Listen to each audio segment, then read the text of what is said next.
All right, so the thing about Syria is very complicated. Every time I make a video about Syria, then I got to come back and make another one full of things that I didn't consider or didn't wasn't informed about. Then it changes everything, but it doesn't. Like, it's still a good thing that we're getting out. It's just how we get out with um, consideration for the Kurds, because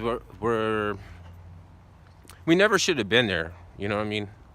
Because if we weren't there, then we couldn't fuck over the Kurds. I don't know if we should like give them surface to air missiles before we leave, because they're about to be probably genocided by Turkey, which Turkey is going to be probably the first major nation to get thrown under the bus. You might see some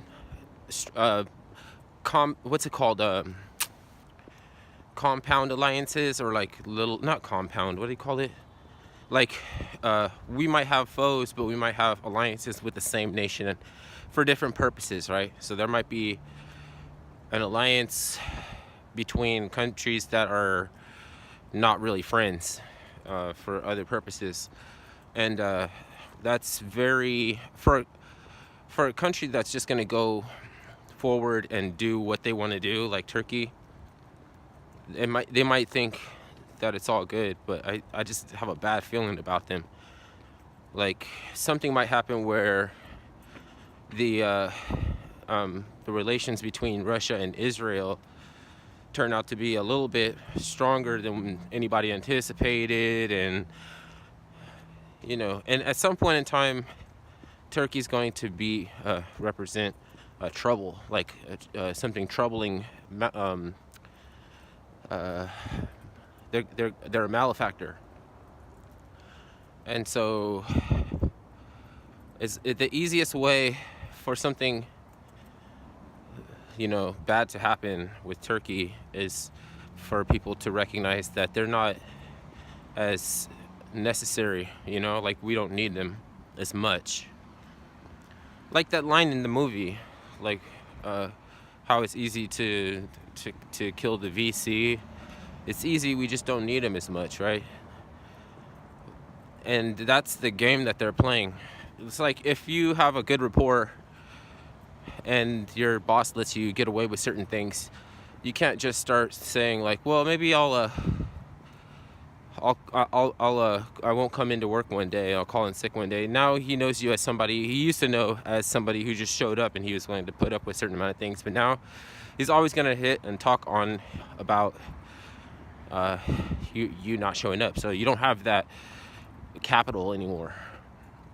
And that's where things are going to be a little bit different, and they're not looking with foresight into the future to see how the political atmosphere may mutate, and they're already going to have genocide under their belt. So it's very unfortunate. I wonder if there's a way that we could get out of Syria without them getting genocided. And I still think that we should get out of Syria. So, I mean, the Kurds have to be proactive, and it's unfortunate. I really hope that they don't get genocided. Like, who do they have allies with down there? It's because even their allies is not really allies if you think about it. Like, no, like it's all just it's just power and influence and sway and momentum, and who has it. Like, that's really all it is. Like, as one cycle of conflict goes around, they'll just change the alliances and go around again, see which things are progressed forward, as far as, like, it's not progress in with warfare, but it's like which goals are met, what stage we're at with what we're trying to do, and then form new allies. Go a little bit more further ways, and then assess, and then form new allies again, and then go a little bit further, see like what are your objectives, who do we need to be cool with, who can we throw under the bus, and it's Turkey. So this, the funny thing is, right, like I'm shadow banned, I get like 2 views, but I for some reason think that whoever is watching this, some small, like maybe half of those people that are watching this actually work in Mountain View, or Foster City. Where's the YouTube is in Millbrae. Is it Millbrae or is it San Mateo or Foster City? Or anyway, they have YouTube, and then there's Google, that's in Mountain View. But I think that there's probably somebody who monitors channels or something who keeps me shadow banned and comes around every now and then and sees what I'm saying, and it could be like maybe a Chinese, or there could be certain some of the things that I say immediately as soon as I wrap up my comments, and a couple hours later the channels that I watch, it's like the collective conscious is, or something, like we're saying different things and we're going through different experiences at the same time, but it's like the fucking awe spark, like we're all dealing with something. There's something that we got to get to the bottom of, and there's some things that we just have to deal with. And so it's not the saying that somebody is taking my ideas and telling somebody else. That's totally absurd. It's closer to like 100 monkey syndrome or something like that, where people kind of think along the same lines of thought, and then some things are closely subconsciously associated with that, and you can go off into those areas in conversation. So basically, even though my delivery is different from Owen Benjamin's, it seems like a lot of the same things that we talk about. We talk about a lot of the same things. And as far as quality or anything, I don't know why anybody watches my channel. I know why I watch Owen Benjamin's channel. It's probably different from any other reasons that anybody, it's not, I'm not doing a comparison or anything like that. I just would rather not. Like, I know what it is. There's nothing like, this isn't really professionalism or anything. I'm doing like a video diary to see kind of what the kind of things that I was thinking about before, what kind of shit I was on earlier.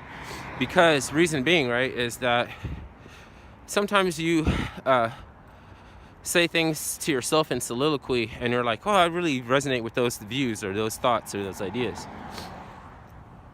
Then a little bit later on, it's like you're a different person, and you want to solve something like in your mind, and you go through a wind-up of thought, what's it called?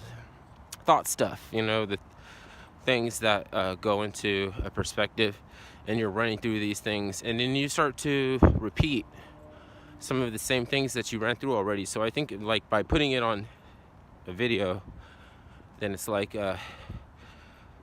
I don't have to pertain to that particular knowledge anymore to gain assurance that I'm processing it. It's just something that I can move past it and solve for other things, because it's just like it's not really moving the marker when I have the like a loop, like I'm thinking in like a loop, because there's something that I might have said before, but I want to hit upon it again one more time, and I'm just like, it's better not to, like, because you actually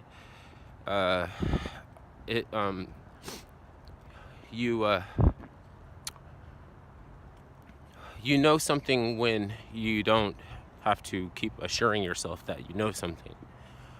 And all you're doing is basically saying things that come across your mind to just kind of vet them and check them to see if that's how you really feel. Then if you know something, then it doesn't really help you to just repeat it and repeat it and repeat it. So that's my purpose for this channel. I mean, people stopped leaving comments before it started out. Like they I don't know. There's people giving me advice like how to send and deliver. But basically, if I got my itinerary, and it's checked off and it's on record, then I'm successful. Then I'm done with that, because there's no really projected purpose or use for this channel, outside of that, what it could do for me. And I can't help anybody else unless I find my own balance, right? All right, so it started off about Syria, but damn, it must be a tough. It's an ordeal right now to be president, because the media might be acting like they don't like the idea of getting out of Syria right now, because they know that it won't look good if there is a genocide. So they'll be smelling like roses, but yet, why shouldn't we try to get out of quagmires? Like, that's what you do when you're in a quagmire. You try to find out the way to get out, and that's why it's a quagmire, because you're stuck thinking about how to get out. Anyways, I'm out.